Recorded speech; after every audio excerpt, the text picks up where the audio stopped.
gel.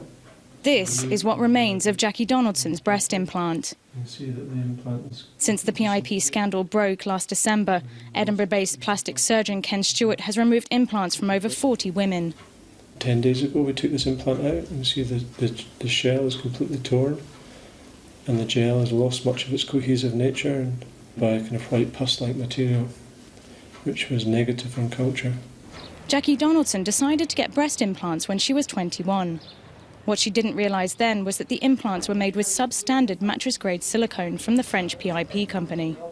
When I first seen in the news about the dangers of PIP implants, I was extremely worried because I knew right away that that was the type of implants that I had. I didn't know that my PIP implants had ruptured until I got them removed last Thursday. Jackie Donaldson was lucky. Her implants were replaced for free. Tens of thousands of other women are struggling to find the cash for the operation. Many have launched legal actions against the private clinics to pay for their 40 implants. Jackie feels, like many others, that the government should foot the bill. The government should be removing these implants and replacing them free of charge, as it's not the patient's fault that they've been given these wrong implants.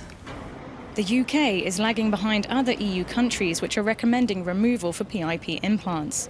A government report released this June states that PIP implants pose no long-term health risk to women. However, the British Association of Aesthetic Plastic Surgeons urges all women to have these implants removed. I tell women now that if they were my wife and they had breast implants made by PIP, then I would have my wife have them removed. All the testing on PIP implants to date doesn't demonstrate any significant health risk in terms of the toxicology, genotoxicity, cellular toxicity, inflammatory response. However, when we operate in patients, when they're ruptured, we often see a white pus-like material around the implants, which is difficult to believe would be good for your health. Since the PIP scandal broke, several women have been diagnosed with cancer, though there is no conclusive proof to link the faulty devices with the disease. In London, recovering cancer patient Jan Spivey spoke of the horror at discovering the device meant to aid in her recovery from breast cancer became another potential health hazard. I found it very difficult to sleep. I was very, very stressed. And the only thing I could really concentrate on was an opportunity to get the PIPs out. Feeling alone, she decided to start a campaign group and discovered many women who had suffered similar symptoms of ruptured PIP implants, which included migraines and severe breast pains. Their website, PIPsLeak, seeks to gather evidence to prove PIPs are toxic, but suffered a setback when the UK government report refuted their claims. We were just horrified, just absolutely horrified.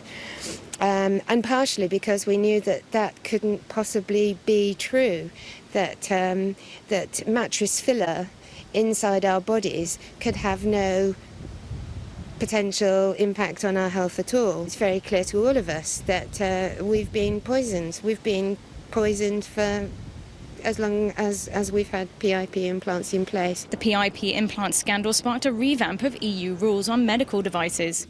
MEP Linda McAvan, who has spearheaded the campaign to have tighter EU regulation on breast implants, was in London to discuss the issue.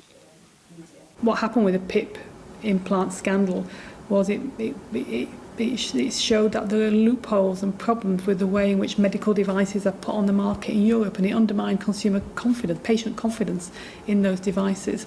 So what we need to do in the next 2 years is tighten up the legislation to make sure that something like PIP can never happen again. The new EU rules on medical devices would mean all breast implants would be tested in unannounced spot checks, and there would be a register of who had what implant. Linda McAvan would like to see the EU go further to protect patients. She echoed the calls of PIP victims who are calling for health before wealth and for private clinics to offer free breast implant removals. They take the profits, but they want the taxpayer to pay the bill when it goes wrong. It's a bit like the banks, and we can't have it with cosmetic surgery. So, yes, we need a different system.